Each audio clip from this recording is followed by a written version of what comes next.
രാജാക്കന്മാരുടെ 2-ാം പുസ്തകം 7-ാം അധ്യായം.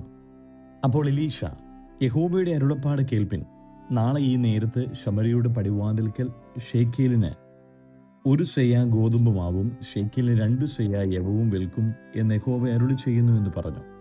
രാജാവിന് കൈത്താങ്ങൽ കൊടുക്കുന്ന അകമ്പടി നായകൻ ദൈവപുരുഷനോട്, യഹോവ ആകാശത്തിൽ കിളിവാതിലുകൾ ഉണ്ടാക്കിയാലും ഈ കാര്യം സാധിക്കുമോ എന്ന് പറഞ്ഞു. അതിനവൻ, നിന്റെ കണ്ണുകൊണ്ട് നീ അത് കാണും, എങ്കിലും നീ അതിൽ നിന്ന് തിന്നുകയില്ല എന്ന് പറഞ്ഞു. അന്ന് കുഷ്ഠരോഗികളായ 4 ആൾ പടിവാതിൽക്കലുണ്ടായിരുന്നു. അവർ തമ്മിൽ നാം ഇവിടെ കിടന്ന് മരിക്കുന്നത് എന്തിന്? പട്ടണത്തിൽ ചൊല്ലുക എന്നു വന്നാൽ പട്ടണത്തിൽ ക്ഷാമമായിരിക്കൊണ്ട് നാം അവിടെ വെച്ച് മരിക്കും, ഇവിടെ പാർത്താലും മരിക്കും.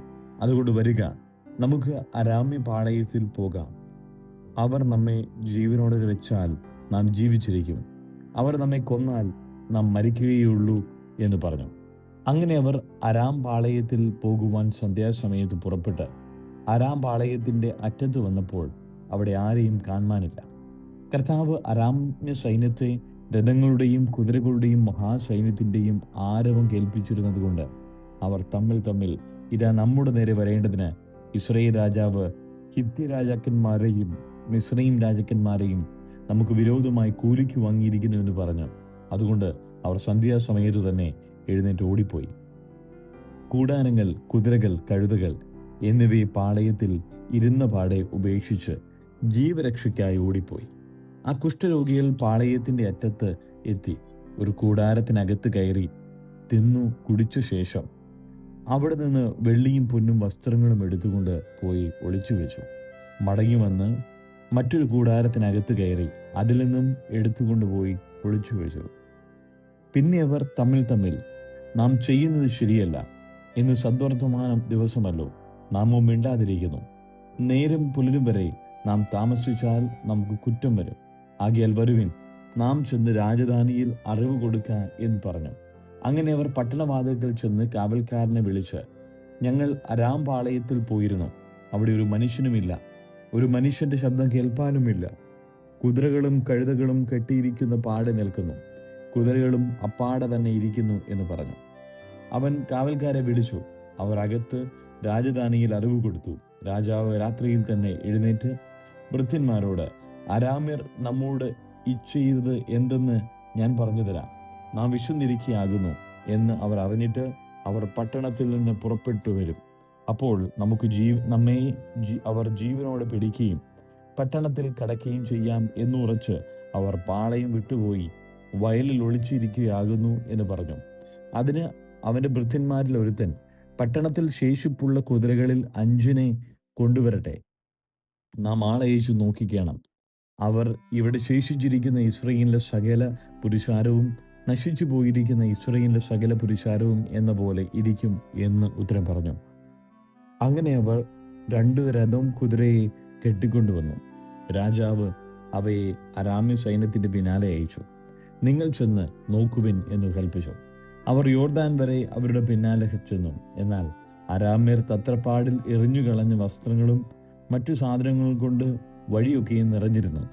ദൂതന്മാർ മടങ്ങി വന്ന വിവരം രാജാവിനെ അറിയിച്ചു.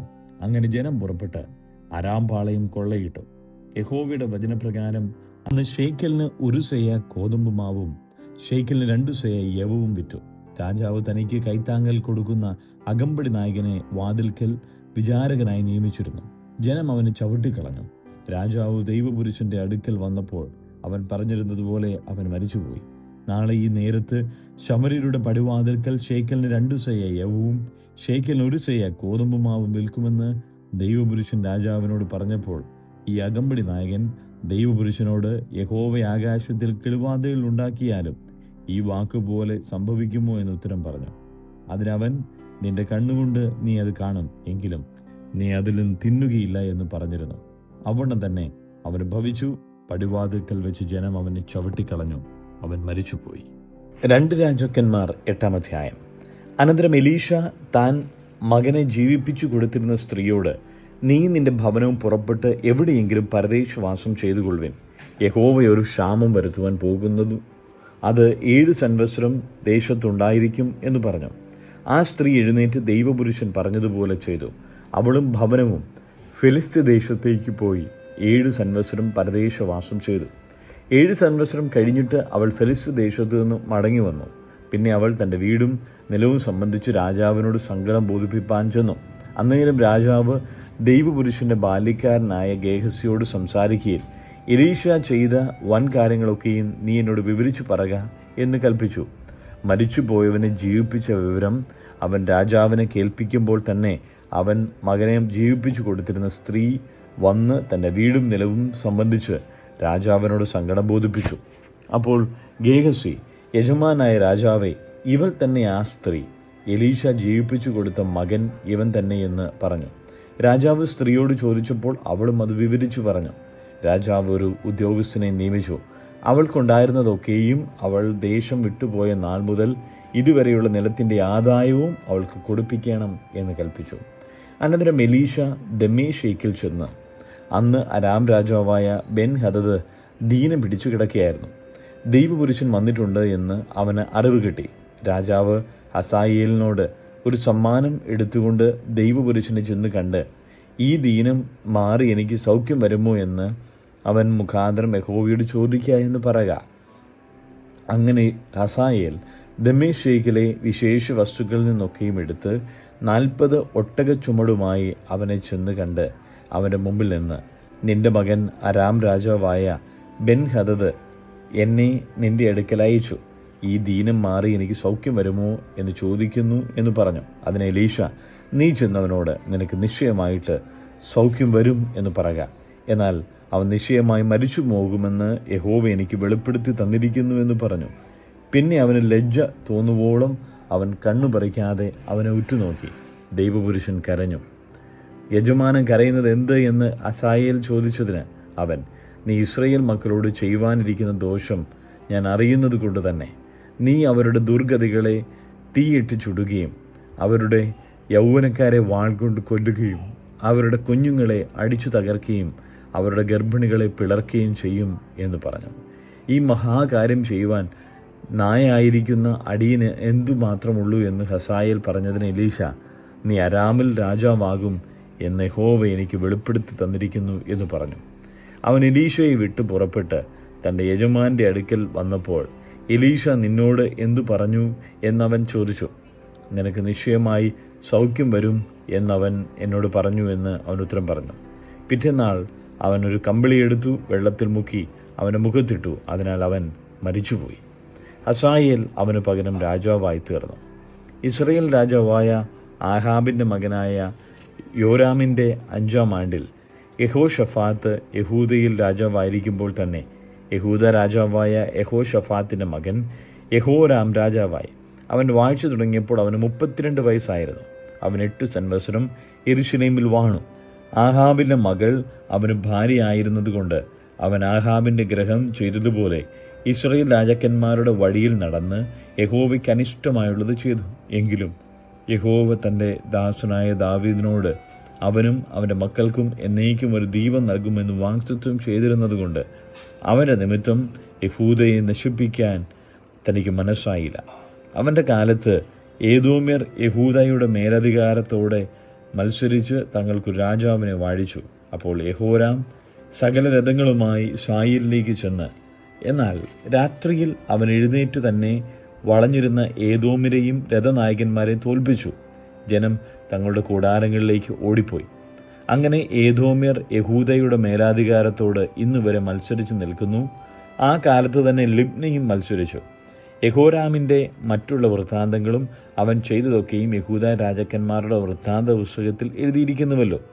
യഹോരാം തൻ്റെ പിതാക്കന്മാരെ പോലെ നിദ്ര പ്രാപിച്ചു. അവൻ്റെ പിതാക്കന്മാരോട് കൂടെ ദാവീദിൻ്റെ നഗരത്തിൽ അവനെ അടക്കം ചെയ്തു. അവൻ്റെ മകനായ അഹസ്യാവ് അവന് പകരം രാജാവായി. ഇസ്രായേൽ രാജാവായ ആഹാബിൻ്റെ മകൻ യോരാമിൻ്റെ 12-ാം ആണ്ടിൽ യഹൂദ രാജാവായ യഹോരാമിൻ്റെ മകൻ അഹസ്യാവ് രാജാവായി. അഹസ്യാവ് വാഴ്ച തുടങ്ങിയപ്പോൾ അവൻ 22 വയസ്സായിരുന്നു. അവൻ 1 സംവത്സരം യെരൂശലേമിൽ വാണു. അവൻ്റെ അമ്മയ്ക്ക് അഥല്യ എന്നു പേർ. അവൾ ഇസ്രായേൽ രാജാവായ ഒമ്രിയുടെ പൗത്രിയായിരുന്നു. അവൻ ആഹാബ് ഗ്രഹത്തിൻ്റെ വഴിയിൽ നടന്ന് ആഹാബ് ഗ്രഹം ചെയ്തതുപോലെ യഹോവയ്ക്ക് അനിഷ്ടമായുള്ളത് ചെയ്തു. അവൻ ആഹാബിൻ്റെ ഗ്രഹത്തോട് സംബന്ധമുള്ളവൻ ആയിരുന്നുവല്ലോ. അവൻ ആഹാബിൻ്റെ മകനായ യോരാമിനോട് കൂടെ ഗിലെയാദിലെ രാമോത്തിലേക്ക് അരാം രാജാവായ അസായേലിനോട് യുദ്ധം ചെയ്യുവാൻ പോയി. എന്നാൽ അരാമ്യർ യോരാമിനെ മുറിവേൽപ്പിച്ചു. അരാം രാജാവായ അസായേലിനോടുള്ള യുദ്ധത്തിൽ രാമായിൽ വെച്ച് അരാമ്യർ തന്നെ വെട്ടിയ മുറിവുകൾക്ക് ഇസ്രയേലിൽ വെച്ച് ചികിത്സ ചെയ്യേണ്ടതിന് യോരാം രാജാവ് മടങ്ങിപ്പോയി. ആഹാബിൻ്റെ മകനായ യോരാം രോഗിയാകൊണ്ട് യഹൂദ രാജാവായ യഹോരാമിൻ്റെ മകൻ അഹസ്യാവ് ഇസ്രയേലിൽ അവനെ കാണുവാൻ ചെന്നിരുന്നു. രാജാക്കന്മാർ 9-ാം അധ്യായം. എലീശ പ്രവാചകൻ ഒരു പ്രവാചക ശിഷ്യനെ വിളിച്ച് അവനോട് പറഞ്ഞത്, നീ അരകെട്ടി ഈ തൈലപാത്രം എടുത്തുകൊണ്ട് ഗിലെയാദിലെ രാമോത്തിലേക്ക് പോക. അവിടെ എത്തിയ ശേഷം നിംഷിയുടെ മകനായ യഹോഷാഫാത്തിൻ്റെ മകൻ യഹൂ അവിടെ ഇരിക്കുന്നു എന്ന് നോക്കി അകത്തു ചെന്ന് അവൻ്റെ സഹോദരന്മാരുടെ നടുവിൽ നിന്ന് അവനെ എഴുന്നേൽപ്പിച്ച് ഉൾമുറിയിലേക്ക് കൊണ്ടുപോക. പിന്നെ തൈലപാത്രം എടുത്ത് അവൻ്റെ തലയിലൊഴിച്ച്, ഞാൻ നിന്നെ ഇസ്രയേലിലെ രാജാവായി അഭിഷേകം ചെയ്തിരിക്കുന്നു എന്ന് യഹോവ അരുളി ചെയ്യുന്നു എന്ന് പറഞ്ഞിട്ട് വാതിൽ തുറന്ന് താമസിക്കാതെ ഓടിപ്പോരുക. അങ്ങനെ പ്രവാചകനായ യൗവനക്കാരൻ ഗിലെയാദിലെ രാമോത്തിലേക്ക് പോയി. അവൻ അവിടെ എത്തിയപ്പോൾ പടനായകന്മാർ ഒരുമിച്ചിരിക്കുന്നത് കണ്ട്, നായക, എനിക്ക് നിന്നോടൊരു കാര്യം പറയുവാനുണ്ട് എന്നവൻ പറഞ്ഞതിന്, ഞങ്ങൾ എല്ലാവരിലും വെച്ച് ആരോടെന്ന് യേഹൂ ചോദിച്ചു. നിന്നോട് തന്നെ നായക എന്ന് അവൻ ഉത്തരം പറഞ്ഞു. അവൻ എഴുന്നേറ്റ് മുറിക്കകത്ത് കിടന്നു. അപ്പോൾ അവൻ തൈലം അവൻ്റെ തലയിലൊഴിച്ച് അവനോട് പറഞ്ഞതെന്തെന്നാൽ, ഇസ്രയേലിലെ ദൈവമായ യഹോവ ഇപ്രകാരം അരുളി ചെയ്യുന്നു, ഞാൻ നിന്നെ യഹോവയുടെ ജനമായ ഇസ്രയേലിലെ രാജാവായിട്ട് അഭിഷേകം ചെയ്തിരിക്കുന്നു. എൻ്റെ ദാസന്മാരായ പ്രവാചകന്മാരുടെ രക്തത്തിനും യഹോവയുടെ സകല ദാസന്മാരുടെയും രക്തത്തിനും ഈസബേലിനോട് ഞാൻ പ്രതികാരം ചെയ്യേണ്ടതിന് നിന്റെ യജമാനായ ആഹാബിൻ്റെ ഗ്രഹത്തെ നീ സംഹരിച്ചു കളയണം. ആഹാബ് ഗ്രഹം അശേഷം മുടിഞ്ഞു പോകണം. ഇസ്രയേലിൽ ആഹാബിനുള്ള സ്വതന്ത്രനും അസ്വതന്ത്രനുമായ പുരുഷപ്രജയൊക്കെയും ഞാൻ ഛേദിച്ചു കളയും. ഞാൻ ആഹാബ് ഗ്രഹത്തെ നെബാത്തിൻ്റെ മകനായ യെരോബെയാമിൻ്റെ ഗ്രഹത്തെ പോലെയും അഹിയാവിൻ്റെ മകനായ ബഷയുടെ ഗ്രഹത്തെ പോലെയും ആക്കും. ഈശബേലിനെ ഇസ്രയേൽ ദേശത്ത് വെച്ച് നായ്ക്കൾ തിന്നുകളയും. അവളെ അടക്കം ചെയ്യുവാൻ ആരുമുണ്ടാകുകയില്ല. പിന്നെ അവൻ വാതിൽ തുറന്ന് ഓടിപ്പോയി. യേഹൂ തൻ്റെ യജമാനൻ്റെ ഭൃത്യന്മാരുടെ അടുക്കൽ പുറത്തു വന്നപ്പോൾ ഒരുത്തൻ അവനോട്, എന്താകുന്നു വിശേഷം? ആ ഭ്രാന്തൻ നിന്റെ അടുക്കൽ വന്നതെന്തിന് എന്ന് ചോദിച്ചു. അതിനവൻ പറഞ്ഞത്, നിങ്ങൾ ആ പുരുഷനെയും അവൻ പറഞ്ഞ കാര്യത്തെയും അറിയുന്നുവല്ലോ എന്ന് പറഞ്ഞു. എന്നാറെ അവൻ, അത് നേരല്ല, നീ ഞങ്ങളോട് പറയണം എന്ന് പറഞ്ഞതിനവൻ, ഞാൻ നിന്നെ ഇസ്രയേലിൻ്റെ രാജാവായിട്ട് അഭിഷേകം ചെയ്തിരിക്കുന്നു എന്ന് യഹോവ അരുളി ചെയ്യുന്നു എന്നാദ്യമായി ഇന്നിന്ന കാര്യങ്ങൾ അവൻ എന്നോട് സംസാരിച്ചു എന്ന് പറഞ്ഞു. ഉടനെ അവർ ബന്ധപ്പെട്ട് ഓരോരുത്തൻ താന്താൻ്റെ വസ്ത്രമെടുത്ത് കോവണിപ്പടികളിൽ മേൽ അവൻ്റെ കാൽക്കൽ വിരിച്ച് കാഹളമൂതി, യേഹൂ രാജാവായി എന്നു പറഞ്ഞു. അങ്ങനെ നിംഷിയുടെ മകനായ യഹോഷാഫാത്തിൻ്റെ മകൻ യേഹൂ യോരാമിന് വിരോധമായി കൂട്ടുകെട്ടുണ്ടാക്കി. യോരാമും എല്ലാ ഇസ്രയേലും അരാം രാജാവായ ഹസായേൽ നിമിത്തം ഗിലെയാദിലെ രാമോത്തിലെ കാവലാക്കി സൂക്ഷിച്ചിരുന്നു. അരാം രാജാവായ ഹസായേലിനോടുള്ള യുദ്ധത്തിൽ അരാമ്യർ തനിക്ക് ഏൽപ്പിച്ച മുറിവുകളുടെ ഇസ്രയേലിൽ വെച്ച് തന്നെ ചികിത്സ ചെയ്യേണ്ടതിന് യോരാം രാജാവ് മടങ്ങി ചെന്നിരുന്നു. എന്നാൽ യേഹൂ, നിങ്ങൾക്ക് സമ്മതമെങ്കിൽ ഇസ്രയേലിൽ ചെന്ന് ഇതറിയിക്കേണ്ടതിന് ആരും പട്ടണം വിട്ടു പോകാതെ സൂക്ഷിക്കണം എന്ന് പറഞ്ഞു. അങ്ങനെ യേഹൂ രഥം കയറി ഇസ്രയേലിലേക്ക് പോയി. യോരാം അവിടെ കിടക്കുകയായിരുന്നു. യോരാമിനെ കാൺമാൻ യഹൂദ രാജാവായ അഹസ്യാവും അവിടെ വന്നിരുന്നു. ഇസ്രയേലിലെ ഗോപുരമുകളിൽ ഒരു കാവൽക്കാരൻ നിന്നിരുന്നു. അവൻ യേഹൂവിൻ്റെ കൂട്ടം വരുന്നത് കണ്ടിട്ട്, ഞാൻ ഒരു കൂട്ടത്തെ കാണുന്നു എന്ന് പറഞ്ഞു. അപ്പോൾ യോരാം, നീ ഒരു കുതിരച്ചേവകനെ വിളിച്ച് അവരുടെ നേരെ അയക്കണം. അവൻ ചെന്ന് സമാധാനമോ എന്ന് ചോദിക്കട്ടെ എന്ന് കൽപ്പിച്ചു. അങ്ങനെ ഒരുത്തൻ കുതിരപ്പുറത്ത് കയറി അവരെ എതിരേറ്റു ചെന്നു. സമാധാനമോ എന്ന് രാജാവ് ചോദിക്കുന്നു എന്ന് പറഞ്ഞു. സമാധാനം കൊണ്ട് നിനക്ക് എന്തു കാര്യം? തിരിഞ്ഞ് എൻ്റെ പിറകിൽ വരിക എന്ന് യേഹൂ പറഞ്ഞു. അപ്പോൾ കാവൽക്കാരൻ, ദൂതൻ അവരുടെ അടുക്കലോളം ചെന്നിട്ടും മടങ്ങി വരുന്നില്ല എന്നറിയിച്ചു. അവൻ മറ്റൊരുത്തനെ കുതിരപ്പുറത്ത് അയച്ചു. അവനും അവരുടെ അടുക്കൽ ചെന്ന് സമാധാനമോ എന്ന് രാജാവ് ചോദിക്കുന്നു എന്ന് പറഞ്ഞു. സമാധാനം കൊണ്ട് നിനക്ക് എന്തു കാര്യം? തിരിഞ്ഞ് എൻ്റെ പിറകിൽ വരിക എന്ന് യേഹൂ പറഞ്ഞു. അപ്പോൾ കാവൽക്കാരൻ, അവനും അവരുടെ അടുക്കലോളം ചെന്നിട്ട് മടങ്ങി വരുന്നില്ല ആ ഓടിക്കുന്നത് നിംഷിയുടെ മകനായ യേഹൂ ഓടിക്കുന്നത് പോലെ ഇരിക്കുന്നു. ഭ്രാന്തനെ പോലെയല്ലോ അവൻ ഓടിച്ചു വരുന്നത് എന്ന് പറഞ്ഞു. ഉടനെ യോരാം രഥം പൂട്ടുക എന്ന് കൽപ്പിച്ചു. രഥം പൂട്ടിയ ശേഷം ഇസ്രായേൽ രാജാവായ യോരാമും യഹൂദ രാജാവായ അഹസ്യാവും താന്താന്റെ രഥത്തിൽ കയറി യേഹൂബിന് നേരെ പുറപ്പെട്ടു.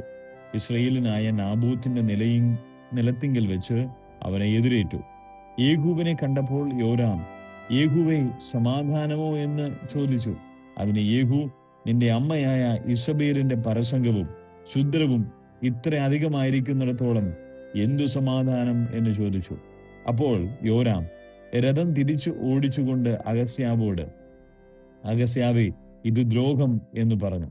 യേഹൂ വില്ലുകുലച്ച് യോരാമിനെ ഭുജങ്ങളുടെ നടുവെ എയ്തു. അമ്പ് അവന്റെ ഹൃദയം തുളഞ്ഞു മറുപുറം കടന്നു. അവൻ രഥത്തിൽ ചുരുണ്ടു വീണു. യേഹൂ തന്റെ പടനായകനായ ബിദ്കാരോനോട് പറഞ്ഞത്, അവനെ എടുത്ത് ഇസ്രായേലിനായ നാബോത്തിന്റെ നിലത്തിൽ എറിഞ്ഞുകളക. ഞാനും നീയും ഒരുമിച്ച് അവന്റെ അപ്പനായ ആഹാബിന്റെ പിന്നാലെ കുതിരയേറി പോകുമ്പോൾ നാബോത്തിന്റെ രക്തവും അവന്റെ മക്കളുടെ രക്തവും ഇന്നലെ ഞാൻ കണ്ടിരുന്നു. സത്യം എന്ന് യഹോവ അരുളി ചെയ്യുന്നു. ഈ നിലത്ത് വെച്ച് ഞാൻ നിനക്ക് പകരം വീട്ടുമെന്നും യഹോവ അരുളി ചെയ്യുന്നു എന്നിങ്ങനെ യഹോവയുടെ ഈ അരുളപ്പാട് അവന് വിരോധമായി ഉണ്ടായെന്ന് ഓർത്തു കൊള്ളുക. അവനെ എടുത്ത് യഹോവയുടെ വചനപ്രകാരം തന്നെ ഈ നിലത്തിൽ എറിഞ്ഞുകളക. യഹൂദ രാജാവായ അഹസ്യാവ് ഇത് കണ്ടിട്ട് ഉദ്യാനഗൃഹത്തിന്റെ വഴിയായി ഓടിപ്പോയി. യേഹൂ അവനെ പിന്തുടർന്നു. അവനെയും രഥത്തിൽ വെട്ടിക്കളവിൻ എന്ന് കൽപ്പിച്ചു. അവർ ഇബ്ളയാമിന് സമീപത്ത് വെച്ച് ഗൂർ കയറ്റത്തിൽ വെച്ച് അവനെ വെട്ടി. അവൻ മെഗിദ്ദോവിലേക്ക് ഓടിച്ചെന്ന് അവിടെ വെച്ച് മരിച്ചു. അവന്റെ ഭൃത്യന്മാർ അവനെ രഥത്തിൽ വെച്ച് യെരൂശലേമിലേക്ക് കൊണ്ടുപോയി ദാവീദിന്റെ നഗരത്തിൽ അവന്റെ പിതാക്കന്മാരോടുകൂടെ അവന്റെ കല്ലറയിൽ അവനെ അടക്കം ചെയ്തു. ആഹാബിന്റെ മകനായ യോരാമിന്റെ 11-ാം ആണ്ടിൽ ആയിരുന്നു അഹസ്യാവ് യഹൂദയിൽ രാജാവായത്. യേഹൂ ഇസ്രായേലിന് വന്നത് ഈസബേൽ കേട്ടിട്ട് തന്റെ കണ്ണിൽ മഷി എഴുതി തല ചീകി മിനുക്കിക്കൊണ്ട് കിളിവാതിൽക്കൽ കൂടി നോക്കി. യേഹൂ പടിവാതിൽക്കൽ കടന്നപ്പോൾ അവൾ, യജമാനായവനെ കൊന്നവനായ സിമ്രിക്ക് സമാധാനമോ എന്ന് ചോദിച്ചു. അവൻ തന്റെ മുഖം കിളിവാതിൽക്കലേക്ക് ഉയർത്തി, ആരുള്ളൂ എൻ്റെ പക്ഷത്ത്, ആരുള്ളൂ എന്ന് ചോദിച്ചു. എന്നാറെ 2-3 ഷണ്ഡന്മാർ പുറത്തേക്ക് നോക്കി, അവളെ താഴെ തള്ളിയിടുവിൻ എന്നവൻ കൽപ്പിച്ചു. ഉടനെ അവർ അവളെ താഴെ തള്ളിയിട്ടു. അവളുടെ രക്തം ചുവരിന്മേലും കുതിരകളിന്മേലും തെറിച്ചു. അവൻ അവളെ ചവിട്ടിക്കളഞ്ഞു. അവൻ ചെന്ന് ഭക്ഷിച്ചു പാനം ചെയ്ത ശേഷം ആ ശവിച്ചവളെ ചെന്ന് നോക്കി, അടക്കം ചെയ്യുവിൻ, അവൾ രാജകുമാരിയല്ലോ എന്ന് പറഞ്ഞു. അവർ അവളെ അടക്കം ചെയ്യുവാൻ